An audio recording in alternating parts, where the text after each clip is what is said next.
Bonsoir à toutes et à tous, merci de votre fidélité. Bienvenue dans votre émission Café Mort, qui est maintenant tous les lundis à 21h. Donc chaque lundi, bien sûr il y aura des rediffusions, mais chaque lundi nous aurons un invité à 21h, toujours dans le même esprit, mais effectivement donc un nouvel horaire, un peu le changement de décor, mais léger. Et donc ce soir, nous allons accueillir quelqu'un qui est très engagé, attaché à son pays, qui veut accompagner ce changement. Hakim Tounsi, bonsoir.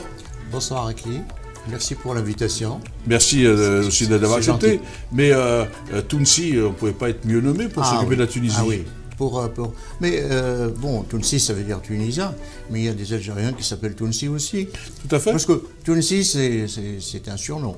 C'est tunisois ou tunisien. Donc, ça veut dire les deux. Les deux. Mais il y a aussi des Meloulis qui sont tunisiens, hein, tu le sais aussi. Donc quand ils rentrent chez eux, on les appelle Tounsi.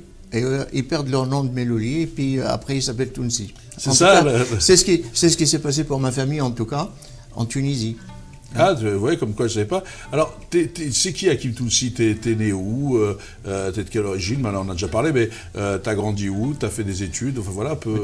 Tu vois, moi je suis tunisien d'origine, donc je suis né en Tunisie, hein, à Kilibia, plus précisément dans le Cap Bon, à la pointe, le prolongement de la péninsule du golfe d'Hammamet qui tend vers l'Europe, vers l'Italie. Donc je suis né à Kilibia. Et j'ai fait mes études secondaires en Tunisie. Je suis arrivé en France en 1977 après le bac pour faire des études supérieures. Donc j'ai fait des études supérieures en économie, donc à Paris 12, et j'ai un DEA en économie. Voilà, donc.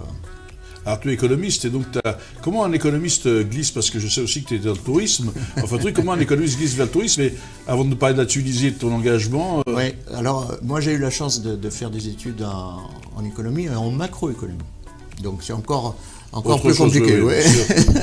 Donc c'est plus général. C'est plus général. Donc ça donne aussi il y a pas mal d'avantages d'avoir fait macroéconomie, parce que avant de glisser vers le tourisme, j'ai glissé vers la finance, vers la banque. Donc à la fin de mes études, j'ai fait quelques temps de recherche et après je me suis orienté vers la banque et vers la finance. Donc j'ai commencé à travailler en Tunisie, à la Banque nationale de développement touristique. Donc après mes études en France, je suis retourné en Tunisie. Et j'ai travaillé à la Banque nationale de développement touristique, qui était le bras de développement du tourisme de l'État tunisien. C'était une institution semi-publique, à 50% tunisienne, 50% entre la Banque mondiale, la Banque européenne d'investissement, la Caisse de coopération économique. Donc c'était une institution assez intéressante et qui était chargée de piloter le développement du tourisme en Tunisie. Et c'est à travers cette expérience qui a duré 5 ans pour moi, entre 1982 et 1987, que j'ai connu le tourisme, donc sur le terrain. J'étais au service crédit de cette banque, donc on faisait des études de projet, pour des études de rentabilité, des études de faisabilité, pour des hôtels, des centres d'animation et d'autres projets comme les golfs et pas mal de projets touristiques donc en Tunisie. Voilà un petit peu comment je suis arrivé à mettre un pied dans le monde du tourisme. C'est à travers la finance et à travers la banque. Ah, c'est doué comme quoi, hein. Le tourisme, c'est aussi une économie, c'est aussi l'économie d'un pays, parce qu'on va en parler justement pour la Tunisie, c'est un levier économique important. Donc c'était. Alors, quand tu dis macroéconomie, c'est pas un poisson d'avril, hein, je le dis aux gens, c'est de bon ton de le préciser, non? Tout à fait, tout à fait. Donc c'est macroéconomie, c'est pas un poisson d'avril. Et le tourisme en Tunisie a été un secteur très très important au niveau du développement du pays après l'indépendance. Comme vous le savez, donc la Tunisie n'a pas beaucoup de ressources naturelles. Jusqu'à un certain moment, ils avaient l'autosuffisance en pétrole, mais depuis les années, je crois, en 80, la Tunisie est déficitaire en énergie. Et donc le secteur de développement de la Tunisie a toujours été le tertiaire. Il n'y avait pas de possibilité sur l'agriculture, l'industrie, c'était plus difficile. Donc les institutions internationales ont suggéré, ont accompagné la Tunisie dans le développement du secteur tertiaire. Et le tourisme était un bon secteur au niveau du tertiaire pour le développement de la Tunisie avec ses côtes, donc de 1300 km de côtes, avec environ 800 km de plage. Et donc, vu la demande qu'il y avait au niveau des loisirs, après les années 68, après toutes les révolutions de la jeunesse, et puis l'émancipation de la femme, l'après-guerre, donc les gens, ils avaient besoin de loisirs, ils avaient besoin de visiter, de sortir. Et la Tunisie a été un pays pionnier autour du bassin méditerranéen, après la Grèce et l'Espagne, à s'ouvrir au tourisme et accueillir ces gens qui avaient besoin de connaître autre chose, d'autres cultures et voilà, d'autres vies. C'est intéressant de discuter. Ça représente quoi, grosso modo, le budget du tourisme dans le budget tunisien? Alors, en pourcentage? La Tunisie est partie d'abord, on va dire, sérieusement à compter du début des années 70 dans l'investissement dans le tourisme. Et l'investissement s'est arrêté environ au début des années 90. Et la Tunisie a 240 000 lits. 850 hôtels classés, sans parler des petits hôtels qui ne sont pas classés. Et ça représente le secteur en lui-même en direct 7% du PIB en Tunisie. Mais sachant que le tourisme, comme je disais tout à l'heure, est un secteur surtout, c'est la pierre angulaire de l'économie tunisienne. Au niveau du développement des autres secteurs, le tourisme a un effet d'entraînement, un effet levier sur l'agriculture, sur l'industrie, sur tous les secteurs. Il faut alimenter. Le bâtiment. Ah oui. Et donc, le secteur du tourisme, des locaux, tout ça. Il a des répercussions directes et indirectes. Donc, ce qui est direct, c'est 7% du PIB, environ 600 000 emplois directs jusqu'à 2010, avant la révolution tunisienne.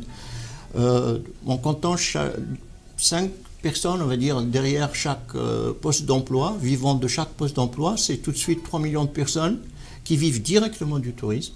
Et si on prend les secteurs annexes qui vivent du tourisme, comme l'artisanat et tous les autres secteurs de l'économie, on arrive facilement à 15-16% du PIB en Tunisie, avec pas moins de 4 millions, 4,5 millions de personnes qui vivent du tourisme. Et sur combien de population, pour les gens qui nous regardent? Sur une population actuelle d'environ 11,5 millions.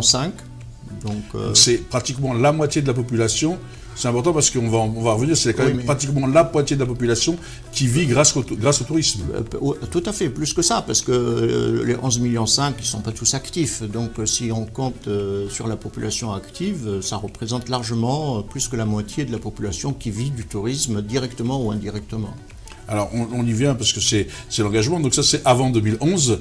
Oui. Alors, depuis 2011, qu'est-ce qui se passe en Tunisie, Hakim? Parce que là, le tourisme a baissé. Alors, qu'est-ce qui se passe aujourd'hui? En 2011, c'est ce qu'on appelle donc le printemps arabe. Chacun lui donne son nom, ou la révolution du jasmin. C'est plus joli, la révolution du jasmin, je trouve. Oui, ça a marché un temps, mais ça donne une certaine odeur. Malheureusement, qu'il n'y a pas eu par la suite. Voilà. Donc on est vite revenu sur cette appellation, parce que malheureusement on a déchanté ce qui devait être un élan spontané populaire pour demander plus de liberté, de dignité, plus de travail. Ça a été accaparé par des politiciens, des gens qui font de la politique et qui ont privilégié leurs propres soucis, leurs propres objectifs au détriment de ceux qui ont fait réellement la révolution. Donc il y a une période, on va dire, transitoire en Tunisie, de transition après le départ de Ben Ali, qui est assez difficile à vivre pour les Tunisiens. Et voilà, donc ça manque de stabilité et ça a laissé un peu une porte ouverte à beaucoup aussi bien d'insuffisance que de dépassement selon les domaines. Donc ça a été une période difficile qui a eu un impact négatif sur le tourisme. Il y a aussi eu, grâce à cette liberté retrouvée, peut-être un excès de la part de certains mouvements extrémistes qui ont profité de cette donne pour commettre des agressions qui ont fait bien évidemment fuir les touristes qui venaient en Tunisie. Donc le phénomène par la suite, s'est avéré un phénomène dépassant les frontières de la Tunisie, ce problème d'insécurité, de terrorisme, d'extrémisme, donc ça a frappé un peu partout en Europe, en France, en Allemagne, en Angleterre et ailleurs, mais la Tunisie a été l'un des premiers pays cibles, étant vraiment au carrefour des civilisations, la plaque tectonique entre les cultures occidentales, les cultures orientales. La Tunisie est vraiment sur un carrefour et donc elle a été plus exposée et très vite exposée à ces mouvements qui ont eu vraiment un effet très négatif sur le tourisme et par ricochet sur toute l'économie tunisienne. Oui, mais c'est vrai que la Tunisie, on peut saluer aussi quand même que son premier président, Bourguiba, a mis en place un statut de la femme. La nouvelle constitution l'a renforcé d'ailleurs. Oui. Donc effectivement, la Tunisie est un pays progressiste sur ces questions-là, du moins. Là, le modèle bourguibiste, d'ailleurs, on a fêté samedi le 18e anniversaire du décès du président Bourguiba. Donc on a commémoré ça avec certains amis engagés pour justement les valeurs que représente le modèle de Bourguiba. C'est pas au-delà de la personne elle-même, qui est une personne exceptionnelle, reconnue et respectée de par le monde. Bourguiba est reconnu par tous, mais c'est son modèle, le modèle qu'il a voulu pour la Tunisie après le protectorat français. D'abord, il y a eu la proclamation de la République qui a pris la suite du système beylical qui est plutôt d'allégeance à l'origine ottomane. Par la suite, en 1881, donc, il y a eu le protectorat français, et en 1956, l'indépendance de la Tunisie. Et en 1957, il y a eu la proclamation de la première République en Tunisie avec Habib Bourguiba comme président. Et Bourguiba donc, a voulu que la Tunisie soit un pays ouvert, progressiste, qui respecte le droit des minorités, et qui respecte aussi, moi ce que j'aime bien dans le modèle de Bourguiba, et c'est un modèle qui gagnerait vraiment à se faire connaître davantage, c'est un modèle qui respecte l'histoire sans en faire vraiment un frein pour bloquer le développement. C'est-à-dire, c'est un système qui est basé sur le respect de l'autre, de sa culture, quel qu'il soit, de quelque origine qu'il soit, de quelque croyance qu'il soit. Du moment qu'il est dans le pays, il est avant tout et après tout tunisien. Donc on va se respecter, je vais respecter tes croyances, tes parents, tes origines, mais ce n'est pas le fait majeur.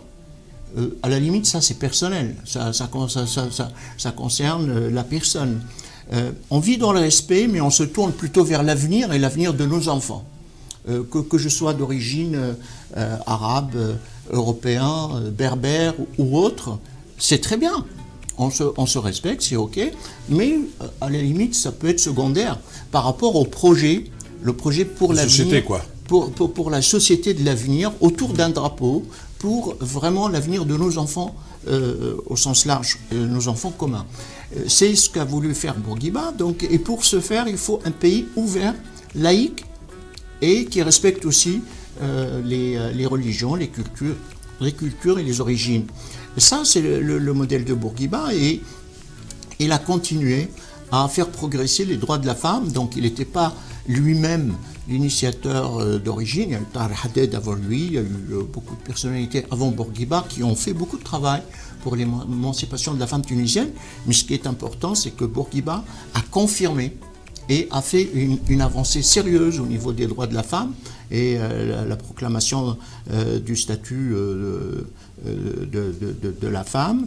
Et aussi un autre facteur qui est propre à Bourguiba, c'est d'avoir généralisé l'alphabétisation, l'accès au savoir, l'accès aux sciences, et ça a fait des Tunisiens des gens qui ont eu accès à l'éducation un peu partout dans le pays. Et ça, c'est quelque chose qu'on doit à Bourguiba et à son modèle. Donc aujourd'hui, le bourguibisme, contrairement à ce que beaucoup pourraient être amenés à penser, le bourguibisme ne peut pas mourir parce que c'est un état d'esprit autour de certaines valeurs. Des valeurs qui sont universelles, qui peuvent être valables en Tunisie et ailleurs.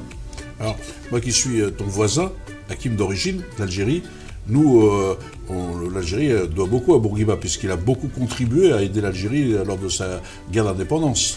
Moi, je dirais Bourguiba et je dirais les Tunisiens. Moi, je me souviens à Kélibia, justement, après l'indépendance de l'Algérie, tous les ans, nous avions des visites d'Algériens qui venaient voir nos parents et nos grands-parents à titre amical pour les remercier de leur soutien pendant la résistance et pendant la guerre d'Algérie. Et les Algériens, comme tu le sais, se sont beaucoup retranchés à Tunis et dans d'autres villes de la Tunisie pour repartir. Et, oui, Ouedsouf, à la frontière tunisienne à 40 km de Tozeur et tout ça, était un des points de passage justement. Et puis, il ne faut pas oublier que le sang tunisien-algérien a été malheureusement mélangé à Sakiet dans les événements de Sakiet-Zit, sur la frontière entre la Tunisie et l'Algérie, où l'armée française avait bombardé aveuglément, sans discernation et sans distinction, la population, toute la population qui se trouvait là-bas. Donc les relations entre l'Algérie et la Tunisie de fraternité et d'amitié ne datent pas d'hier. C'est vraiment quelque chose de sérieux et de profond. Non, parce que je précisais, comme on parlait de Bourguiba, de cette histoire. Alors donc aujourd'hui, justement, en parlant des choses profondes, je pense que l'avenir de la Tunisie nous concerne tous, qu'on soit tunisien, algérien, mais au-delà européen, puisque se joue dans cette partie du monde des enjeux démocratiques, la possibilité de faire en sorte qu'effectivement on puisse avancer, aller vers le progrès. Tout à fait. Comme je disais, premièrement, la Tunisie est la plaque tectonique entre les cultures occidentales et orientales, premièrement, donc elle est très exposée. Et aujourd'hui, c'est un laboratoire pour tout le monde. Si la Tunisie bascule demain dans l'échec et dans l'extrémisme, personne n'en sortira grandi. Ce sera un échec pour l'Afrique du Nord, pour les pays de l'Afrique du Nord, pour l'Europe, et ce sera une catastrophe pour tout le monde. Donc cette expérience tunisienne aujourd'hui qui s'ouvre pour la démocratie est à soutenir, et c'est ce que nous faisons. Et donc de toutes nos forces, on fait blocage, on fait front à tous ceux qui veulent atteindre cette jeune démocratie, et donc y compris, et pour commencer, par le facteur économique, parce que quand on affaiblit économiquement un pays, un État... Bah oui, mais il y a plus, si le peuple ne mange pas et n'avance pas... Voilà, donc là, on peut l'attaquer sur d'autres fronts, et en fait, ce qui est un petit peu dangereux, c'est qu'en Tunisie, ce qui est ciblé, c'est le modèle, justement, le modèle sociétal qui est ouvert, qui est orienté vers l'ouverture et vers la tolérance. C'est ce modèle-là qui est ciblé. Et donc c'est une question qui concerne non seulement les Tunisiens, mais aussi tous les pays qui aspirent à défendre ces mêmes valeurs. Donc ce sont des valeurs universelles. Oui, parce que moi, je te vais beaucoup actif, notamment avec les copains qui veulent développer dans la région de Gabès, au-dessus de Tozeur, notamment par rapport au tourisme, en essayant de relancer parce que derrière ça, effectivement, il y a des gens qui travaillent, il y a des gens qui gagnent de l'argent, mais derrière tout ça, c'est toute une économie d'un pays qui est mise en place, et cette économie doit contribuer à cet essor, à ce progrès. Donc, qu'est-ce qu'on peut faire aujourd'hui, ensemble, ou qu'est-ce que tu as envie de dire aux gens pour que justement ton engagement soit suivi là-dessus ? Moi, je suis ravi d'abord, et je le dis, c'est pas par complaisance, c'est que les gens ne m'ont pas attendu d'abord pour tendre la main à la Tunisie, et je donne un chiffre qui parlera de lui-même. Nous avons 2,5 millions d'Algériens qui sont venus spontanément en Tunisie remplacer tout le tourisme des marchés classiques européens qui ont fui la Tunisie à cause des problèmes d'insécurité. Donc les Algériens ont ont vraiment été là et continuent à venir en Tunisie pour passer leurs vacances en Tunisie. Et ça, c'est quelque chose d'extraordinaire. C'est un acte de solidarité fort qui a permis à l'hôtellerie tunisienne, au tourisme tunisien et à l'économie tunisienne de tenir tant bien que mal jusque-là. Ça, c'est extraordinaire. Et puis, il faut maintenant, je vais peut-être basculer sur le côté macroéconomique des choses, parce que depuis 2011, la révolution, il y a ce vide au niveau politique, avec de têtes nouvelles au niveau de la politique qui, comme je disais tout à l'heure, ne sont pas forcément très intéressés par le fait économique. Donc ils ont leurs propres soucis, leurs propres souffrances peut-être, leurs propres déséquilibres, tout ce qu'ils ont vécu, que le peuple tunisien ignore le plus souvent, parce que la population tunisienne n'a jamais contribué, ni de près ni de loin, à emprisonner qui que ce soit ou à... Tout à fait. Voilà. Donc, mais aujourd'hui, le peuple tunisien découvre cette phase politique qui concerne la Tunisie. En tout cas, le fait économique a été délaissé pendant les 6-7 ans, après le départ de Ben Ali. Et ce qui est important en Tunisie, c'est que l'organisation de l'économie a été faite depuis surtout 1995 en partenariat, comme tu le sais, avec l'Europe, dans le cadre du processus de Barcelone.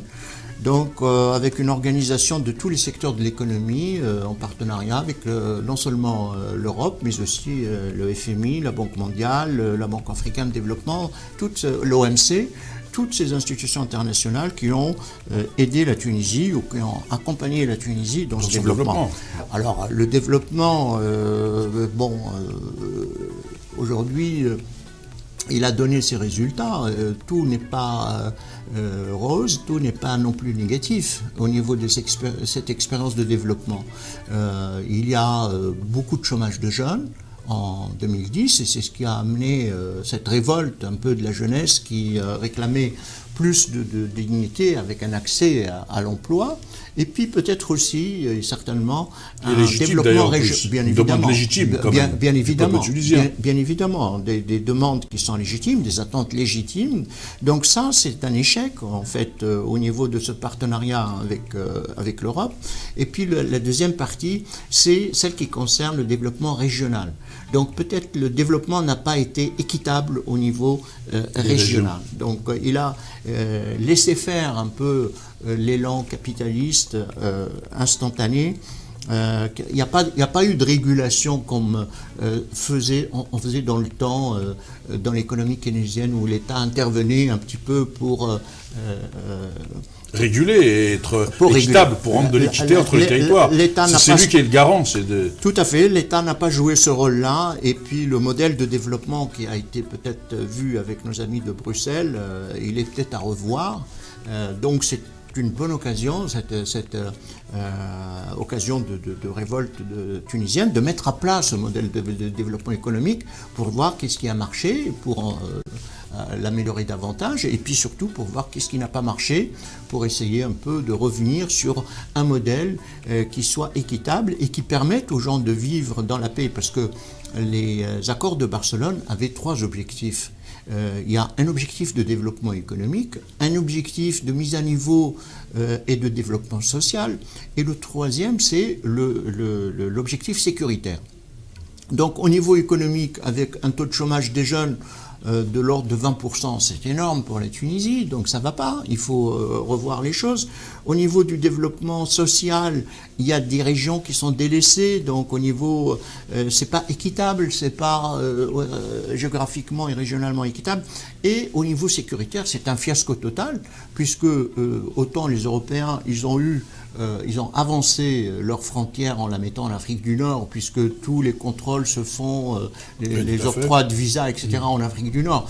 Bon, mais ils ont peut-être oublié à penser à la sécurité même de la Tunisie, parce que quand la Tunisie a été inquiétée par les mouvements extrémistes venant pour la plupart après la chute de Kadhafi de Libye, Là où on devait apporter la démocratie, on a déstabilisé complètement un territoire encore plus. Oui, mais cet objectif sécuritaire, donc l'Europe qui est partenaire de la Tunisie, à mon sens, n'a pas joué son rôle pour venir justement atteindre le minimum des objectifs. Parce que le Tunisien a été inquiété au niveau de ses biens, au niveau des personnes, au niveau de la nation même, au niveau de l'existence de l'État, de l'intégrité presque touchée, oui. Totalement. Et donc c'est un échec total. Et aujourd'hui, moi, je ne vois pas ce dossier pris au sérieux au niveau de l'Europe, qui peut-être est plus présente pour classer la Tunisie en tant que pays paradis fiscal ou en tant que pays exposé au blanchiment d'argent, etc. Mais on ne voit pas que le dossier de la sécurité ou le dossier de l'économie soit pris sérieusement pour voir ce qu'on peut faire en tant que partenaire. Sinon, il faudrait dénoncer le partenariat. Donc il faut faire le bilan de ce partenariat. Ou on le dénonce, on dit non, ça ne nous intéresse pas, et on passe à autre chose. On fait un autre partenariat avec d'autres pays et d'autres régions peut-être. Peut-être pourquoi pas refaire partir le projet d'Afrique du Nord avec l'Algérie, le Maroc, avec peut-être la Mauritanie, je ne sais pas. Mais... Enfin, la Libye, ce qu'il en reste, quoi. En attendant, je n'ai pas cité la Libye, je sais parce que en attendant que la Libye revienne dans le jeu, parce que les gens ont besoin de stabilité aujourd'hui. Aujourd'hui, la Tunisie, bon, c'est vrai qu'aujourd'hui, quand même, pour ceux qui nous regardent, on peut y aller en vacances en Tunisie. Les Tunisiens font de gros efforts et on va les inviter à y aller, parce que c'est comme ça qu'on va aider la Tunisie à sortir, pour avoir des moyens pour justement travailler dessus. Mais c'est vrai qu'aujourd'hui, l'Europe et les Occidentaux ne sont pas très présents en matière de sécurité en Tunisie. En tout cas, aujourd'hui, il y a eu quand même 7 ans qui sont passés depuis la Révolution. Il y a eu des problèmes à un certain moment au niveau de la sécurité, mais aujourd'hui, d'énormes progrès ont été faits au niveau de la sécurité. Donc, on revient de loin. D'abord, la frontière avec la Libye a été sécurisée. Ça a pris 3-4 ans. Beaucoup d'investissements de la part des Tunisiens qui se sont endettés quand même d'une façon incroyable. Incroyable, tout à fait. Le taux d'endettement est passé à 60% de PIB, voire il va aller avec la dévaluation, il va aller à 70%. Ce qui est énorme pour un pays. En partant de 40%. C'est ça, je voulais expliquer aux gens. Vous vous rendez compte, c'est énorme. Ils ont presque doublé tout ça pour régler des problèmes de sécurité. Et permettre à ce que les gens puissent venir en Tunisie. Et pour permettre à l'économie de repartir et aux gens de revenir en Tunisie. Ça, c'est un mauvais quart d'heure qui a été passé par les Tunisiens. J'espère, c'est derrière. Donc la Tunisie est bien sécurisée, les gens peuvent retourner. Et d'ailleurs, là, on vient de finir une participation au Salon des seniors où on constate, là encore une fois, un retour des Français vers la destination tunisienne. Là, le tourisme repart, les gens repartent en Tunisie, parce que d'abord, la Tunisie a fait d'énormes progrès au niveau de la sécurité, mais aussi les gens ont compris que ce n'est pas un phénomène propre à la Tunisie, et que cette insécurité, on n'est pas plus en insécurité en Tunisie qu'ailleurs. Et encore, peut-être, on est beaucoup mieux, on est beaucoup plus en sécurité en Tunisie qu'ailleurs. Malheureusement, il y a eu 6 fois plus de victimes en France qu'en Tunisie depuis 2011. On le déplore, il n'y a pas de quoi... C'est pas un concours, mais c'est pour dire aux gens qui nous regardent que, contrairement aux idées reçues, qui pourraient véhiculer qu'on veuille choisir une autre destination qu'en Tunisie pour partir en vacances, on peut y aller, et puis en même temps, en allant en Tunisie, on contribue aussi à ce développement, on contribue aussi à ce que cette révolution du jasmin le devienne réellement, que les gens au moins aient cette odeur subtile du jasmin, que les Tunisiens profitent aussi de ce jasmin. Exactement. Donc aujourd'hui, on est en train de continuer à travailler dans ce sens-là, de consolider un peu ce retour au niveau du tourisme qui va redonner un peu cette activité à l'économie tunisienne. En plus des Algériens d'Algérie, nous nous adressons à tous les Algériens de la diaspora qui peuvent aussi aider en allant en Tunisie pour aider ce pays à consolider cette expérience et cette ouverture vers la démocratie et de passer cette période de transition et de commencer à récolter les retombées positives de cette révolution tunisienne. On reste très optimiste. J'espère qu'on est au bout du tunnel au niveau de la Tunisie. Là où, compte tenu de ce qu'on disait tout à l'heure, de l'endettement, la Tunisie passe en 2018, peut-être voire même 2019, par des années au niveau de la loi de finances un peu difficile, compte tenu des remboursements que la Tunisie va devoir faire. Mais je pense qu'avec la reprise de l'économie, les années qui vont suivre vont être meilleures pour les Tunisiens. Hakim Tounsi, merci d'être venu nous expliquer tout ça. Merci. Je pense que les gens qui vont regarder vont apprécier, mieux connaître la Tunisie. Donc on vous donne rendez-vous cet été en Tunisie. Nous, on essaiera de venir en juin après le Ramadan avec un petit groupe, parce qu'il faut aussi donner l'exemple. Je dirais pour montrer que la Tunisie est un beau pays avec quelques reportages. Donc en tous les cas, merci. Merci à toi, Akli. Et nous, on se quitte donc et on va se retrouver bien sûr lundi prochain à 21h avec un nouvel invité. En tous les cas, merci pour votre fidélité. Je vous souhaite une excellente soirée en famille ou entre amis. N'oubliez pas, solidarité, c'est le maître mot, ne jamais en déroger. Bonne soirée à vous toutes et tous. Bonne soirée, merci beaucoup.